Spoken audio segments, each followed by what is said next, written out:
The Lamp from the Warlock's Tomb by John Bellairs, Chapter 5. On the following day, Miss Eels went down to the library at a very early hour, and she took the lamp apart and packed it into its box and sealed the flaps with masking tape. Then, with shaking hands, she gave the lamp to Anthony, who took it to the chemistry lab at the high school. After he had talked to Mr. Cardwell, the teacher unlocked the heavy oak door of a closet at the back of the lab, and he put the box in a dark corner of the closet, behind a huge glass jug of sulfuric acid. As Mr. Cardwell locked the door, Anthony silently prayed that no more evil things would happen because of the lamp. Anthony's life went on in its usual steady routine. However, an element of fear had been added. Every evening, when he walked home from the library, he felt jittery, and he avoided the street that would take him past Magnuson's antique shop. Nothing weird or frightening happened to him, but he began to notice something odd. Mrs. Grimshaw was staring at the library. Once or twice every night he would glance out the window and see her standing under the street lamp on the corner. When he mentioned this to Miss Eels, she smiled knowingly and shook her head. "I'm not surprised," she said. "I'm not surprised at all. Adele knew perfectly well that she was selling me a haunted lamp, and now she feels guilty about it. Come to think of it, that is probably why she showed up at Mr. Yurchak's funeral. Or maybe it's just a case of morbid curiosity. She's wondering what will happen next. Yuck! What a creep. I don't think I am ever going to visit her wretched shop again. I called her up and tried to find out what she knew about the lamp, but she was very sly and evasive with her answers." "By the way," said Anthony, changing the subject, "have you heard anything from your brother?" Miss Eels frowned and shook her head. "Nope," she said, "not a blessed word. Emerson is a very thorough, meticulous sort of person, and sometimes he works very slowly. We'll just have to wait." 2 days later, when Anthony went to the library to work after school, he found Miss Eels sitting at the main desk and chewing on a pencil. She was in a very thoughtful mood, and for several minutes she did not seem to be aware that he was standing and staring at her. Then with a jolt, she broke out of her trance. "Well, hello, Anthony. How are you?" said Miss Eels as she glanced about in a flustered way. "Are you going to help me reorganize the card catalog today, or did you have some other work that has to be done?" Anthony scowled. Come on, Miss Eels," he said grumpily. "Has your brother called you up yet? About the oil lamp and the murder and all that kind of stuff? What did he say? I really want to know." "No, you don't," snapped Miss Eels. "If you have any brains in your head, you don't want to know anything about it at all. However, Emerson did call last night, and he thinks we've got a real problem on our hands. He believes that the murder of Mr. Yurchak was only the beginning and that there'll be worse things to come if we don't do something fast. And so he wants the two of us to come up to his home this weekend so we can figure out what we ought to do. But I warn you, Anthony, Emerson probably has some wild scheme for dealing with the ghost that haunts the oil lamp. He'll try to get the two of us to help him put his plan into action. Whatever you do, don't let him drag you into some lunatic adventure. He's very smart and very courageous, but he has no right to try to make other people risk their lives. And he can be wrong. Oh boy, can he ever be wrong sometimes. But he tries to cover up his ignorance with a smug know-it-all air of..." "Yes, a smug know-it-all air of what? Do go on, sister dear, I'm dying to know." Miss Eels had been doodling on a notepad, but now she looked up. Anthony turned to look too. Just inside the front door of the library, stood Emerson Eels. He was a short, rabbity man with bushy white eyebrows, a well-combed mane of white hair, and large ice-blue eyes that glittered behind gold-rimmed glasses. He was wearing a green tweed jacket and perfectly creased brown tweed trousers. His mouth was curled into an amused smile. "Well, go on," he said, staring hard at his sister. "What comes next?" Miss Eels was still totally flabbergasted. "Emerson!" she exclaimed in amazement. "How on earth did you get down here so fast? I just talked to you on the phone last night, and why did you come at all? I thought you wanted us to come up and see you." "I changed my mind, Myra," said Emerson smoothly. "May I come in?" Without waiting for an answer, Emerson strode briskly forward and shook Anthony's hand. "Anthony, my boy, how are you? Good Lord, you've grown since I saw you. You must be eating plant food." Anthony grinned shyly and muttered something. The little man was so intelligent and his eyes shone so brilliantly that Anthony often had the uncomfortable feeling that Emerson could read his thoughts. "Now then," said Emerson, rubbing his hands and glancing around as if he owned the place, "I would like to take the two of you out to dinner so that we can discuss our little problem. Myra, what is the name of that German restaurant on the Wisconsin side of the river, the one that serves the great sauerbraten?" "It's called Riefenschneider's," said Miss Eels. "However," she added dryly, "there is a wee little problem. Anthony and I work at this library, and we're supposed to be here till closing time at 9 o'clock. But maybe I can get hold of Mrs. Willinglance. She's a retired librarian, and she subs for me when I'm ill. Hang on a minute." Miss Eels went to her office to call Mrs. Willinglance. She was at home and would be delighted to come if someone would pick her up. "Wonderful!" exclaimed Emerson. "If one of you will come along and direct me, I'll zoom over to the dear sweet lady's home and bring her back. Do you know the way, Anthony? Good. Myra, you sit here and think librarial thoughts. We won't be long." Later that same evening, Miss Eels, Anthony, and Emerson were sitting in a booth at the back of Riefenschneider's restaurant. They had eaten their way through a large, heavy meal of sauerbraten, potatoes, and red cabbage, and now they were all quietly sipping coffee. Every so often, Miss Eels and Anthony threw expectant glances at Emerson when was he going to tell them what he knew. "Oh, come on, Em," Miss Eels exclaimed when she couldn't stand the suspense any longer. "Did you drag us out here just to make us pull on weight? Tell us what you found out." Emerson took a last gulp of coffee and reached into the inner pocket of his jacket. He pulled out a yellow newspaper clipping and without a word handed it to his sister. Miss Eels laid the clipping down on the tablecloth between herself and Anthony, and they read it together. The clipping was from the Minneapolis Tribune. It was dated March 12th, 1931. The large black headline over the article said, "Strange Scarecrow Burial in Wisconsin Town." And beneath this heading, a rather odd tale was told. Stillwater, Wisconsin. Last Friday, the elderly and eccentric lawyer Willis Knightwood died at his home outside this tiny town in northern Wisconsin. 2 days later, Mr. Knightwood's body was cremated, and on the day after the cremation, a bizarre burial took place. This mock funeral was performed according to the instructions left in the old lawyer's will. A scarecrow dressed in Mr. Knightwood's black overcoat was placed in an open coffin. It was then taken to an underground room that had been constructed during Mr. Knightwood's lifetime. The room is solidly built of bricks and mortar and lies 30 feet underground beneath a hill on Mr. Knightwood's property. After some occult ceremonies were performed, the scarecrow was carried down a long sloping ramp to the brick room and was then taken from its coffin and propped up in a sitting position in a chair. Next, the chair was pulled up to an oak table on which three things had been placed: a large family Bible, a small handbell, and a Dutch china oil lamp that had been Mr. Knightwood's bedside lamp for years. Finally, the room was sealed. 2 heavy iron doors were locked, and the ramp leading to the room was blocked with earth and boulders. When all this had been done, the entrance at the top of the ramp was filled with 3 feet of freshly poured concrete, and when the concrete had hardened, a brass plaque with the words, "It takes jacks to open," was fastened to the smooth surface of the concrete. This mysterious message probably refers to Mr. Knightwood's poker-playing days.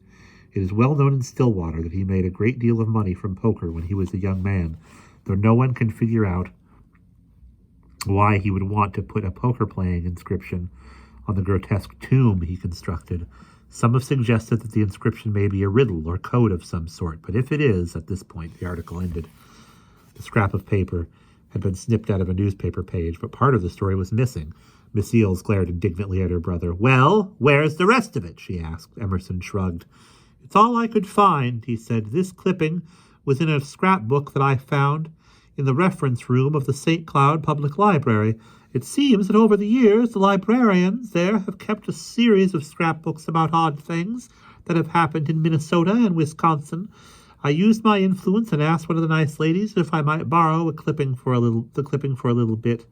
I got to talking with the lady about the Knightwood case, and she told me about something that happened on July 9th of this year.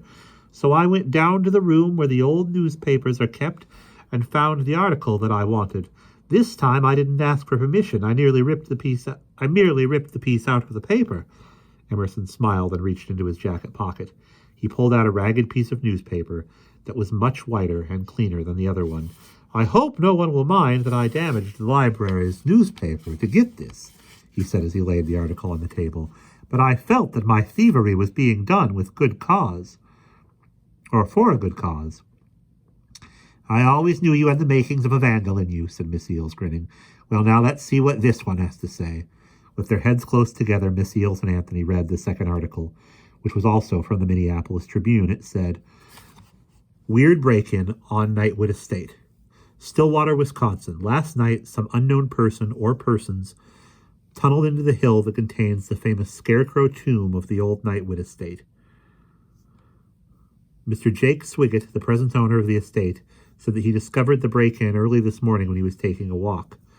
By crawling into the tunnel, Mr. Swiggett found that a portion of the brick wall of the underground vault had been knocked down and the room had been entered. The place was in total disarray. The scarecrow had been knocked from its chair and the oak table had been overturned. But the only thing missing from the tomb chamber was the small Dutch china oil lamp that had been placed on the table when the tomb was sealed. When asked why he thought the thieves would want to enter the tomb, Mr. Swiggett said that they were probably looking for treasure. It is true that rumors have circulated for many years about the gold and jewels and other valuables that were supposedly concealed in the mysterious underground vault. But Mr. Swiggett is convinced that nothing of any value was taken, except, of course, the oil lamp. Mr. Swiggett says that he intends to have the hole filled in and the bricks replaced in the wall of the room, but he will take no further precautions. "Hey!" said Anthony. "So that's how old Mrs. Oozes got hold of the lamp. She must have bought it from the creep that broke into the tomb." "Exactly," said Emerson smoothly. "And then Mrs. Grimshaw found out that she had a haunted oil lamp on her hands, and she decided to unload it on dear old Myra here. Myra has many good qualities, but she's a bit gullible and loves antiques. Mrs. Grimshaw must have realized that she would be an easy mark." "Thanks a whole lot, Em," said Miss Eels sourly. "But now that you've finished handing out compliments, let me ask you something. We've got the lamp now, and it has already killed one person and may kill more. Furthermore, it has frightened Anthony and me half to death, and yet you say that it would not be a good idea to try and destroy it. All right, then what in the name of all that's holy are we going to do?" Emerson paused. He reached into his jacket pocket and pulled out a meerschaum pipe with a bowl shaped like a turbaned head. As Anthony and Miss Eels watched in exasperated silence, he picked up a small leather pouch and laid it on the table and used it to fill his pipe. He picked up a small leather pouch that lay on the table and used it to fill his pipe. Finally, he spoke. "I like dramatic pauses," he explained as he puffed. "But to get back to your question, we should take the oil lamp up to Stillwater and put it back in the underground room where it belongs. Did either of you notice the significance of the 3 objects that were on the table in that room?" Muttered Miss Eels as she began counting the objects on her fingers. "Bible, handbell, oil lamp. Hey, that's almost like bell, book, and candle, isn't it?" Emerson smiled mockingly and clapped his hands. "Bravo! Your college education was not wasted after all, Myra. Bell, book, and candle were used in one of the rites of exorcism. When people wanted to get rid of an evil spirit, they rang the bell to frighten it away. Then they closed the Bible to shut the spirit out of the world of God-fearing people. And lastly, they blew out the candle to extinguish the spirit's light and send it back into the black pit of hell." Emerson paused again and puffed his pipe. "I think," he went on, "that Willis Knightwood was possessed by an evil spirit. How this happened, I don't know. Maybe he was practicing black magic in secret, and he did something very foolish and got possessed. I just don't know. Anyway, I think there was a good side to old Knightwood, a sane side that didn't want the evil spirit wandering around after he was dead. So he enchanted the bell, the book, and the lamp, and arranged them in a certain way on that table in the underground room that he built. Maybe he worked some hocus-pocus with that scarecrow, too. Who knows? So far, so good. The evil spirit is trapped in the dark chamber, trapped forever, but not quite forever. When that idiot tunneled into the tomb, he broke the spell, and now the haunted lamp is out in the world. And wherever it goes, the spirit goes, and it takes on the shape of Willis Knightwood, and it does horrible things. So we have got to put it back before more damage is done." Anthony stared at Emerson. "You mean you're going to go up in that little to that little town in Wisconsin and ask Mr. What's-his-name to let you put the lamp back in the room? Emerson rolled his eyes upward and laughed. Oh, dear, no. If I tried to do that, good old Mr. Swiggett would decide that I had rocks in my head, and he would either call the police or the local insane asylum. No, I'm afraid we're going to have to go sneaking at night, tippy-toe and burrow into the hill just the way the burglar did. It won't be much fun, and it'll probably be dangerous, but we simply can't leave things the way they are. That lamp is— I beg your pardon, dear brother, said Miss Eales, interrupting. But would you kindly tell me who you mean by we? Were you expecting the two of us to help you carry out this harebrained scheme? Emerson looked offended. It is not a harebrained scheme. Excuse me. And to answer your question, yes, I was expecting you to help me, Myra. Excuse me, but I wouldn't dream of dragging Anthony into this. Just try to keep me out of it, muttered Anthony through clenched teeth. What did you say? Said Emerson, blinking. Miss Eales glanced quickly at Anthony, and then she folded her arms and wrinkled her nose skeptically. She said slowly, I don't mean to be a wet blanket, but there are a lot of loose ends to this wonderful plan of yours. What if we get up to Stillwater and find that Mr. Swiggett has made it impossible for us to get into that underground room? I know he said he was just going to fill in the hole, but what if he changed his mind? What if we go up there and find that he has put up an electrified barbed wire fence and has turned loose a pack of German Shepherd dogs to guard his property? Then what? I think we ought to check the situation out before we go charging up to Stillwater with that cursed rotten oil lamp. Emerson stiffened. He did not like it when people criticized his wonderful plans. Yes, Myra, he said in a biting tone.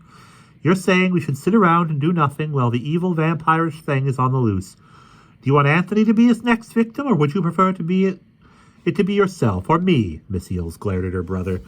Her face was getting red, and it was clear that she was struggling to keep from losing her temper. I don't want anyone to get hurt, Em, she said in a strained voice.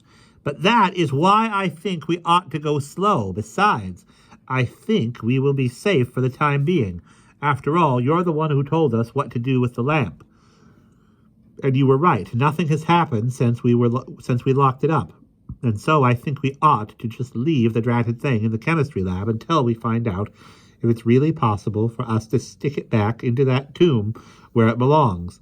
Doesn't that make sense to you? Emerson smiled thoughtfully. Well, I suppose so, he said slowly. But I think you're missing something important. Miss Eales' eyes flashed. Oh, she said sharply. And what is that, pray tell? You've got your sleeve in the sauerbraten sauce. And that is the end of chapter 5.